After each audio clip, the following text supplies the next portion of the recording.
The first project I ever did in Nashville was an absolute disaster that ruined my life and my first year of marriage when I first moved here. I took that experience and turned it into building a large, successful commercial real estate development company. So when I moved from California, I took what I was doing there in residential real estate and instantaneously tried to do that in the Nashville market. In California, someone would pay $10 million for a renovated, super modern house in a decent neighborhood. I went to the most high-end neighborhood in Nashville, tried to do that same thing, and couldn't sell a house for $1.5 million to save my life. I had to move into it. I had to torture my husband with taking care of a massive house when we were just first married and I was commuting back and forth to California. I had $15,000 of overhead that I had to scrounge together every month to pay, and this house wouldn't sell to save my life. It was an absolute disaster. But when you're getting your dreams off the ground and you're starting a company, you have to be able to work through those obstacles. Otherwise, you will just completely fail. I'm Meg Epstein, and I took a huge disaster of a start in my career and turned it into a $400 million plus real estate development company. So when I first started my career out of college, I was building houses in Bel Air, like Fresh Prince of Bel Air. People are building and buying $50, $60 million homes. And that's what I was doing when I first graduated. I fell in love with the love of my life, quickly decided to move to Nashville, and wanted to do luxury homes when I got here. So I got started. I saw a beautiful house in the most nice neighborhood, and I wanted to flip it. So I bought it, not doing nearly enough research in that this house in California would have sold for $15 million. In Nashville, at that time in 2016, you selling $1 million home was a lot of money here. Or even, maybe 2 million was like the top of the market, maybe $2 million home traded every year. It was just a totally different market. And I thought, oh, all these Californians are moving here. And the problem was I was right. There were Californians moving here. I was just early, which is the same thing as being wrong. And basically, I took on a hard money loan. And that was about, I think, 12% at the time, because I was just getting started. I had no money, and I decided to flip an ultra modern house that Meg Epstein loved, but people buying luxury homes in Nashville did not love. What people I realized that, lived in Nashville wanted was a brand new house. In California, there's no such thing as brand new houses. You renovate what's there because it's so hard to build. So I bought this house. I think I decently stayed within budget, but what I didn't account for is the amount of time that it would take to sell. And it was costing me $15,000 a month. At this time, I'm right out of a couple years out of college. My husband's an entrepreneur, but didn't want to just basically mooch onto him and ask him for 20 grand a month my first year in marriage. So I'm dishing out all of this money. I spent a year renovating it. It's a beautiful home. Like I said, it would have sold in California in a matter of days, but it just sat on the market. I think 6 months went by and we were way overpriced. And I basically had to just man up to the fact that I wasn't going to, make any money for what I needed to sell it for. Then we just decided, okay, well, we're spending 15 grand a month on this big house. We might as well move into it. And, kept it clean for showings, but we were spending too much on it not to live in it. I couldn't pay for 2 houses at once. So we moved out of our apartment and moved into this house, which was surreal because it was in this, it was this big 6,000 square foot house with a pool. And I'm living in this super nice neighborhood with a bunch of old rich people and can nowhere afford it, but trying to get it sold. Still wouldn't sell. So we moved more furniture into it, did staging revamps. I changed brokers. We tried everything. We threw parties in it. I think Steven's friend, one of our best friends, was getting divorced at the time. He moved in. It was just like, you could not picture, I could have never pictured my first year of marriage, living in this big, huge house with, a really good friend, and it turned it into an adventure, but it was extremely stressful. I think that's when I stopped sleeping consistently. And anyways, the long story short, we finally got it in contract with a family. They were a beautiful family. They had adopted all these kids, just this really cute couple. We moved out, we moved into a new house. They decided that they couldn't afford it either. So that fell out of contract. So I think in the end, we moved in and out 2 or 3 times. I ended up, we ended up renting in another place while it was selling. We just ended up dropping the price. I think I took, a bit of a loss on it, plus just all of the gray hair and lessons I learned going into it. But it was just a really big, point of humility. And I really learned that's when I learned, you really have to be super confident with your comps.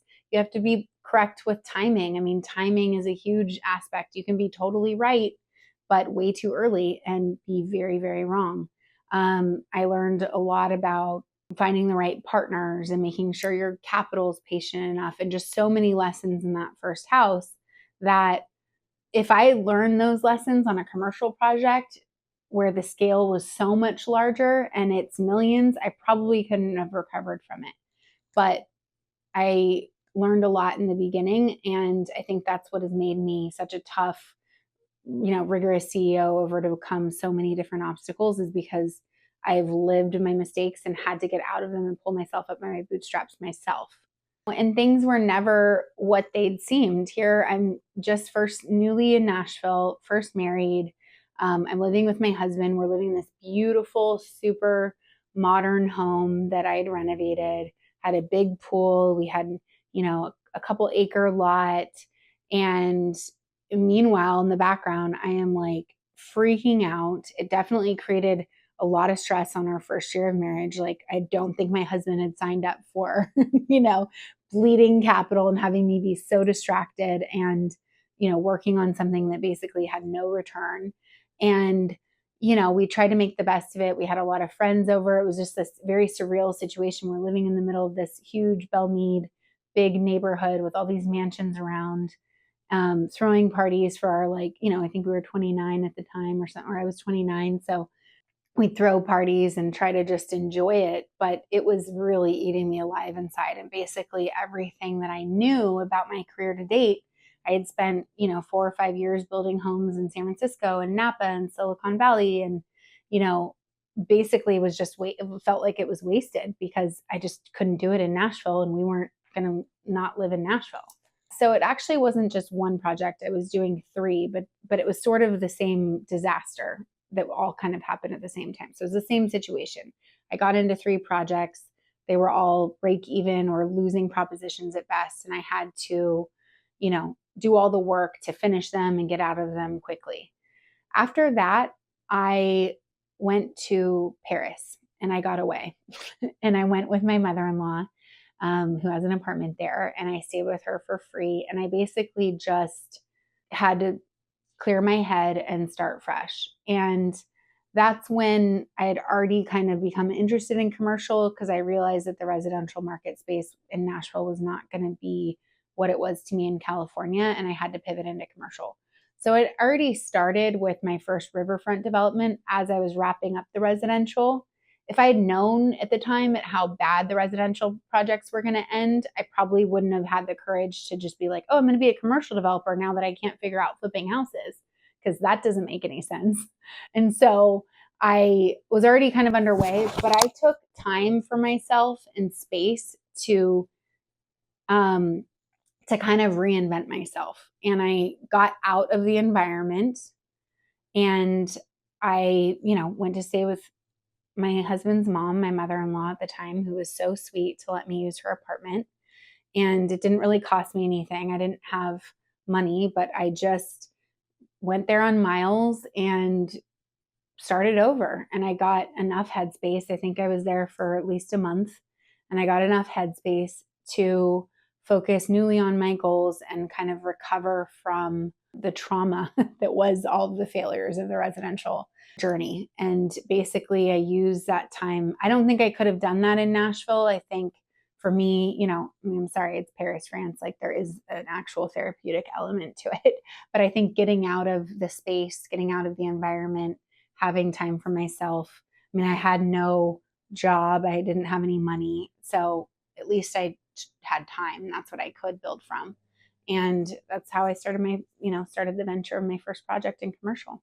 These are the ways that I overcame this massive entrepreneurial failure. The first one was getting out of the environment. So, it doesn't have to cost anything. You can go camping. You can just get out of the environment where you had all these losses, or, don't keep going back to the same office where you've failed miserably. So take some time for yourself and get out of that environment to start fresh. Secondly, I would do a lot of introspection and really take the time to work on yourself. That can be, education. It can be really looking at what you want to achieve the rest of your life, but really doing some self-improvement and spending time working on yourself. And then when you're doing that, it's important to assess what lessons you learned that you can apply to the next venture. One thing I've seen is that people, have a massive loss in something and then they just start over into something else completely. And I don't think that's productive. And I think it leads to a serial amount of entrepreneurial failures. As an example, like someone that, fails at a multi-level marketing jewelry company. Oh, they totally give up on that. And then they decide, okay, I'm going to go be a facialist. And they start medical training programs, and that's really hard. And, they give up on that. And then they decide, okay, I'm going to, teach gym classes. Not really tactical way to pivot and turn yourself into a successful entrepreneur. So I started out in residential real estate. I pivoted into commercial real estate, but the lessons I learned about finance, debt, construction, schedules, budgets, all applied for me in the commercial space. It was just at a much different scale. So I didn't totally give up on real estate because I had a massive failure. I pivoted into something that, took my skill sets and things I learned and, wasn't just like rabbiting away from my goals and dreams. So those are the things that I think are really prepare you from a big loss for success. So that's how you can take a massive, disastrous loss and turn it into a success. If you want to hear more about how I turned a massive loss into a success, watch my next video.